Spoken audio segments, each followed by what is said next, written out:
আজকে আমরা জানব রাশিয়ার একটি সুনামধন্য ইউনিভার্সিটি নিয়ে।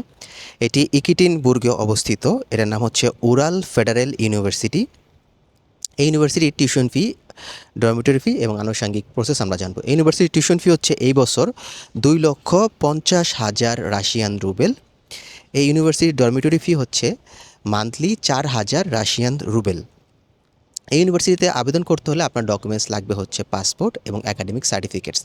অবশ্যই আপনাকে রেগুলার স্টুডেন্ট হতে হবে এবং আপনার রেজাল্ট ভালো থাকতে হবে। ইউনিভার্সিটি আবেদন প্রক্রিয়ার জন্য আপনাকে ডকুমেন্টসগুলোকে, আপনার যেসব ডকুমেন্টস আছে একাডেমিক ডকুমেন্টস, এগুলাকে আপনার রাশিয়ান ভাষায় ট্রান্সলেশন করতে হবে এবং আপনার ডিজিটাল কপি, আপনার ডিজিটাল ছবি লাগবে, সেটা এখানে অ্যাড করতে হবে। এটা চাইলে আপনারা ইউনিভার্সিটির ওয়েবসাইট থ্রু আপনারা আবেদন করতে পারেন, অথবা আপনারা যে কোনো প্রতিনিধির মাধ্যমে আবেদন করতে পারেন। তো এই ইউনিভার্সিটিতে আপনার যেই খরচগুলো হবে সেটার যে ডিটেলসটা আমি স্ক্রিনে দিয়ে দিছি, আপনারা দেখে নিতে পারেন। এবং যারা আবেদন করতে চাচ্ছেন তারা আমাদের অফিসে গিয়ে যোগাযোগ করে আবেদন করতে পারেন। আপনাদের বাজেট যদি মোটামুটি বাংলাদেশি টাকায় 7 থেকে 8 লক্ষ টাকা বাজেট থাকে, তাহলে কেবল আপনাদের জন্য এই ইউনিভার্সিটি অ্যাপ্লাইড যোগ্য হবে। এখানে আপনারা আবেদন করতে পারবেন এবং আপনাদের এখান থেকে আপনারা আপনাদের ভবিষ্যৎ গড়তে পারবেন ইউনিভার্সিটিতে পড়াশোনা করে। তো আজকে এই পর্যন্ত। যারা আবেদন করতে চাচ্ছেন স্ক্রিনে এখন হোয়াটসঅ্যাপ যোগাযোগ করে আমাদের অফিসে আবেদন করতে পারেন।